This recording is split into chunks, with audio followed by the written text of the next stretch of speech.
Hey York! Welcome to our International Student Podcast, where our students share their stories and experiences of life in the UK. I'm Naveen, a fourth year biology student from India, specializing in genetics. Today we'll be discussing all things job related, from my experiences of finding part time work, placements, and internships, to the support available here at the University of York to help us find a job when we graduate. Today, I'm joined by Jasmina and Catherine. So why don't y'all introduce yourselves for our audience? Hi, I'm Jasmina. I'm from the United States, and I am a third year undergraduate studying interactive media. Hi, I'm Catherine. I'm from Indonesia and I'm a third year undergraduate studying biomedical sciences. Now, we've all been asked what we want to do when we leave university. And I don't know about you, but unless you already have it all planned out, it's going to be quite a daunting task. And if you're like me, you probably don't have it all planned out. But don't stress. Wherever you are in your career journey, we're here to share our experiences and hopefully provide you with some insight into the career support available at the University of York. Why don't we start with a few questions? So, Catherine, what do you want to do when you leave university? The dreaded question. but I technically do have a plan. The problem is whether the plan will stick or not. But I would like to do a PhD after I graduate. However, I'm giving myself a cutoff point for that. So if I don't manage to secure one by April, I think I'm going to pivot and look for jobs instead. What about you, Jasmina? Any plans? I'm actually in the middle of my job search right now. I've been looking at jobs that are both in the United Kingdom and in the United States, but I have also been looking in some other countries as well. Honestly, right now, I've been applying to like anything and everything that I have skills that could equip me to do. So I don't have a super clear plan like some people do, but I have a plan that's like in motion. Well, that's further than you are at me. I'm just gonna go with the flow and see where life takes me. Hope for the best. Hope for the best. But when it came to choosing universities, was career support and finding a job a priority for you when you were looking for unis? I don't think it was something that I specifically researched before coming to York.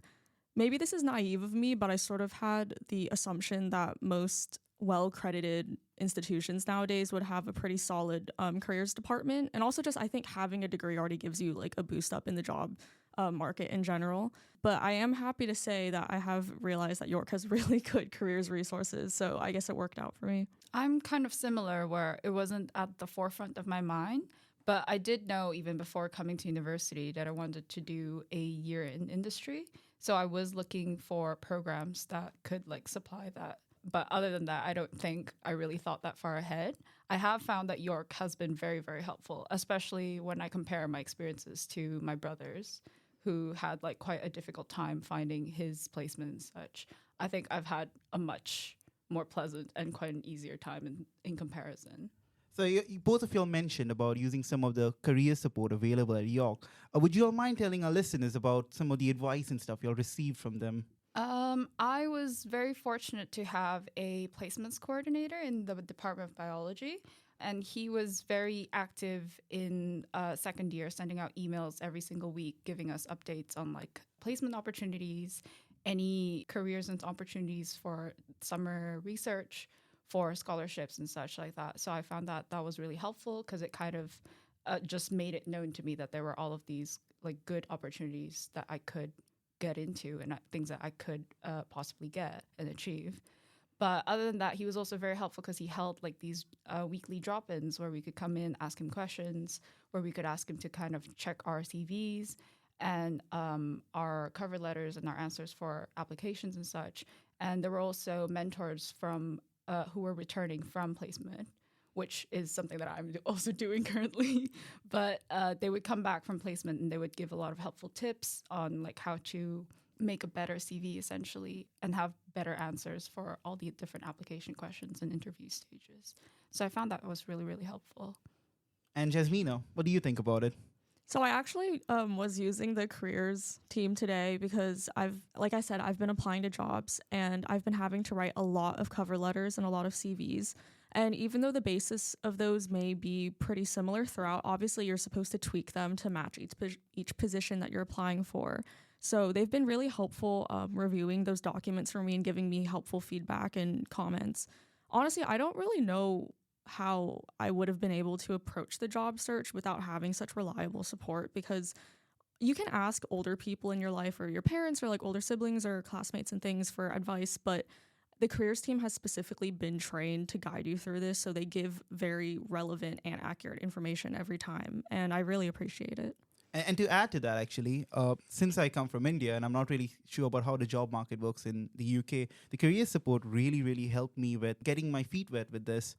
They also have really nice personal one-on-one interview drop-in sessions where they can help you do a mock interview. And I think these are some really, really important sessions that can really help you with your overall job search. So you have taken a placement, right, Catherine? Mm-hmm. So tell us more about the work that you have undertaken as a student. So I did my placement at LifeArc last year, and I was there as a placement student, but I was working as a lab scientist essentially because I really wanted to get more experience doing practical work. I really enjoyed getting a year to do, giving me an idea of what careers there are within biology and especially like biomedical sciences. So within pharma, medical research, and such like that. I think knowing it in concept is very different from knowing it like firsthand. So they always tell you that you're able to do all of these different techniques, like do all of this and contribute to drug discovery and such. But obviously these aren't things that you are like concepts that you can physically picture or physically like know what to do until you actually get into it. So I was very fortunate to have my supervisor throughout the entire year and basically work on a single project throughout the entire year. And it gave me a lot of experience in a lot of different practical aspects, and also was my first full-time job. So it was a very new experience.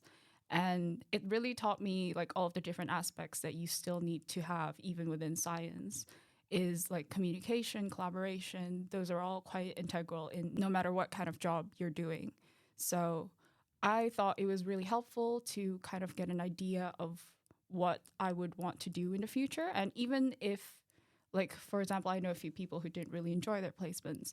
At the very least, they're very grateful for the opportunity, as that kind of rules out a whole thing that they don't want to do.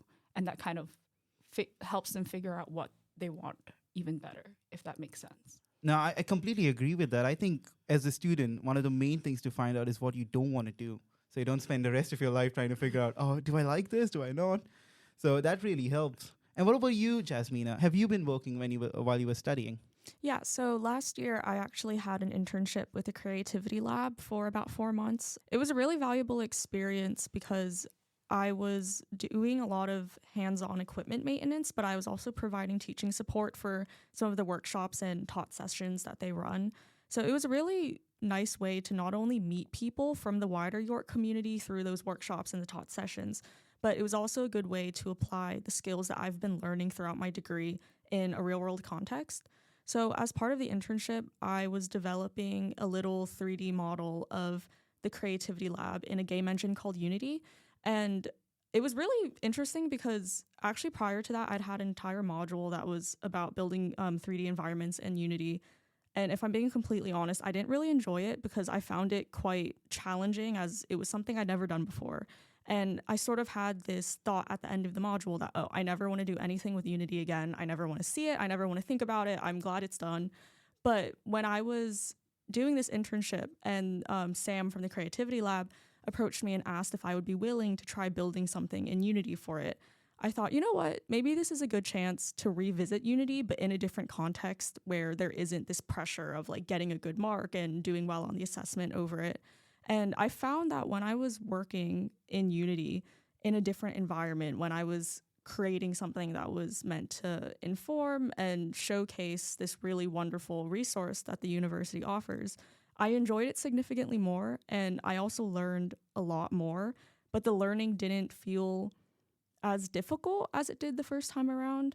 So that was one of the highlights of the internship for sure. But I also really enjoyed being able to sit in on master classes and hear all these different digital creatives talk about the work that they do. So I would say, I think those 4 months were genuinely one of like the highlights of my time at uni so far. No, I completely agree with you on that, especially the part about, when you apply the skills that you've learned previously in your degree. The whole learning process is incredibly hard because you're always like bombarded with so many of these different sources of information from all about. But when you finally get to apply what you learned, it all fits into like a puzzle piece, like a nice little jigsaw being completed. I mean, all of us in this room have had some jobs. I'm working as a student ambassador. How did you find these vacancies, and how did you find the interview process? Well, like I said, the placements coordinator, he had a basically like an email chain you could sign up to at the end of first year, where he would be giving like weekly email blasts of the opportunities that would come up, like for I think for summer internships, for year abroad and year in industry. So every single week, or even sometimes like several times a week, we would get an email blast saying like, oh, this position has opened up. Like, if any of you are interested, send a CV or cover letter, or this position's opened up, go to this website and you'll see like more details about it. So it was really helpful like that, for that to like be brought to my attention in the first place. And on top of that, he also did all those weekly drop-ins, as well as put me in contact with someone who just finished a placement. So my mentor, the Year Away Mentor Scheme, I thought that was really helpful because I got a lot of advice from her, especially regarding cover letters and interviews. She was very, very helpful and was very, very sweet. And I thought that all of these resources I was very blessed to have because I know a lot of people would struggle to find these placement opportunities in the first place. Like, that was part of the difficulty in securing one, is just like even knowing about things. And even when I was on that chain, I didn't realize that I was supposed to start applying for things so early on, because I think things started opening up even before university started. So it was a lot of prep to do. And I'm very fortunate that the university kind of pushes for those things to come to our attention. So I was made very aware of those things. The interview processes, I didn't secure a lot of interviews, I'm not going to lie. But I found that a lot of them were quite pleasant in a way. I think I was very nervous for all of them, which was kind of warranted. I know people are always like, don't be nervous, but it is always easier said than done. But I found that a lot of them kind of just wanted to see how you responded to different situations, how you engage in critical thinking, like see some semblance of the skills that they would want to cultivate further during the placement.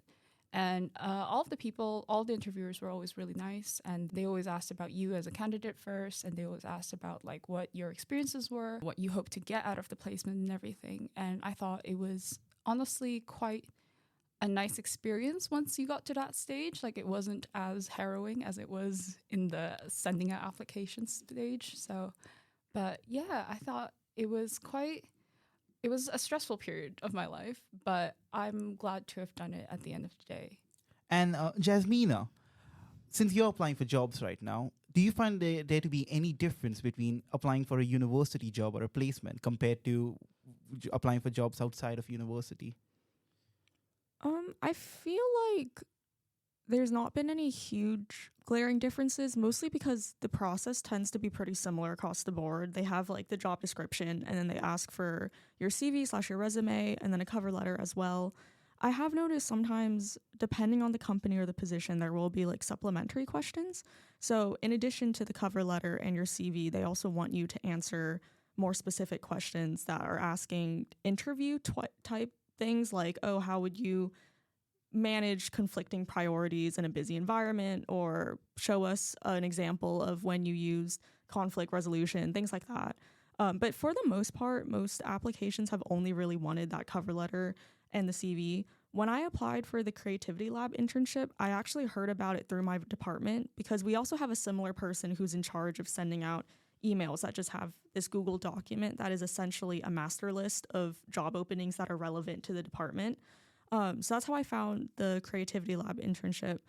And I think the application for that was pretty simple. I just had to email the Creativity Lab with my CV and my cover letter. And then when I got the invitation to interview, that was done on Zoom. And it was very relaxed. You could tell it wasn't like they were testing you or trying to make you mess up. They just wanted to get to know you as a person and see if you were a good fit for the job. And that is something that I've been told a lot by older people in my life, that obviously interviews are really scary because there's a lot of stakes riding on them. You're always going to be nervous, like Catherine said. But at the end of the day, it's highly unlikely they want you to fail. like the people on the other side of the table, when you walk in, they are always rooting for you, even if they don't know that you're the right fit yet, because no one like wants to watch you mess up or not do well. So I think having that in mind and then having that interview with the creativity lab sort of helped me let go of a lot of the preconceived anxiety that I'd been holding around job interviews so far. So yeah, I feel like I haven't seen any big differences, but I've also not really gotten any interviews yet for any jobs that I've applied for recently. So I would have to get back to you on that. Alrighty.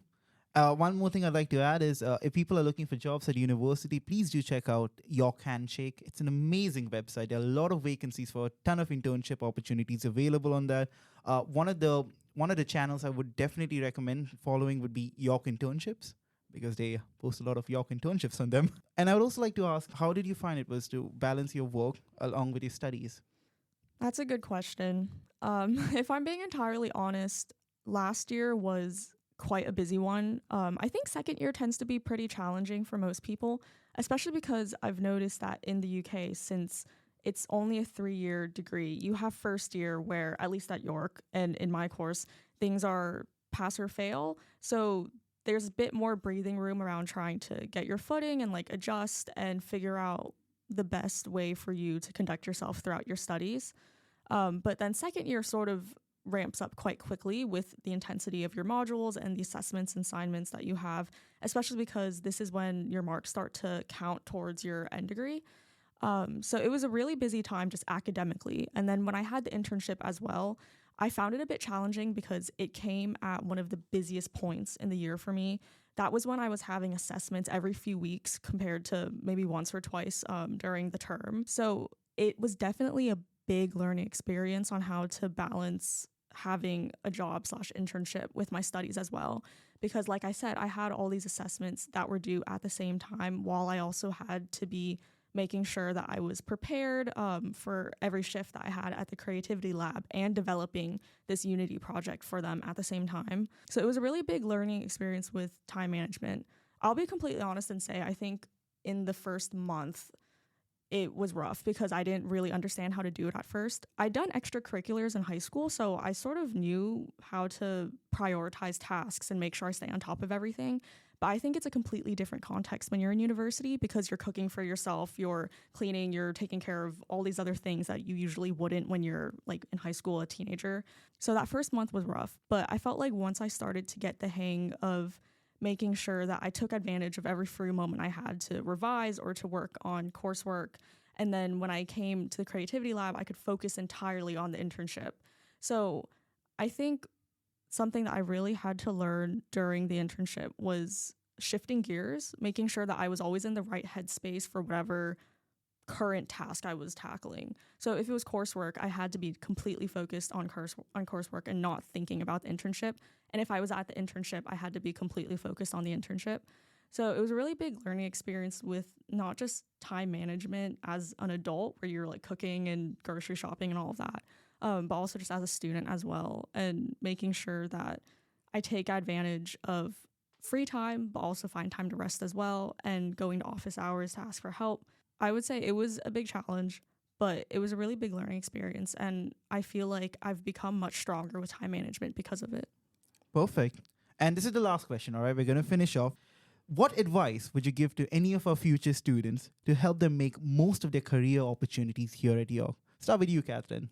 I would say use York's like extensive career resources because I went through a lot of iterations of like CVs, cover letters, and even just like getting a bunch of advice for interviews.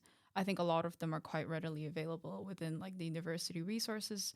And on top of that, I think you need to be really resilient because a lot of rejections are gonna kick you up and it's really gonna trip you over and you're gonna feel really dejected and sad. But I feel like if you do keep trying and you do iteratively like learn how to like improve on certain things, like if certain things don't seem to be working, maybe it's time to have a look at it again and like revise things around or like shift things around. But I do find that if you are resilient and you take the time to try your best to basically do the things that you want to achieve and try to get like the opportunities you want to do, at the end of the day, I think you might just end up with something that suits you really well and something that will teach you a lot of things that would be very helpful in the future. And what do you think, Jasmina? What advice would you give? Like Catherine said, I think it's really important to be resilient. I would also advise starting early. I think even when you're a first year and it's not likely that you'll get an internship or any other position, I think it's still worth it to get into the routine of learning how to write a CV, learning how to write a cover letter, and have all these materials prepared so that when you get to second year and when it gets that time of year where everyone's applying to different opportunities, you're sort of already used to it and you have the hang of it, so it's not going to come as much of another thing you have to learn on top of all the modules you'll be doing. I would also say, obviously, take advantage of the university careers team.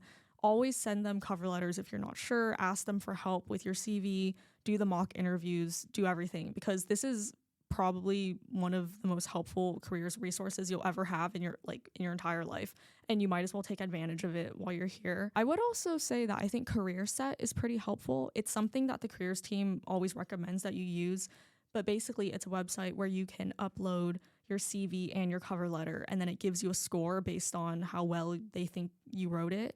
And you can even tailor both the CV and the cover letter to a specific job description. So there's a section where you can copy and paste the job description, and then you upload the CV or your cover letter, and it will tell you how well it suits the position. And I found that super, super helpful. So I think that's another really good resource to have, and your university account gives you like free access to it. The lesson of this episode is that we got to be resilient, we got to be self-resilient, and we got to ask for help because, hey, you can't always do everything alone. So hope for the best and prepare for the worst. That's what my friends always tell me. And with that, thank you everybody for listening to our stories as we get career ready. And we hope to see you in our next podcast episode.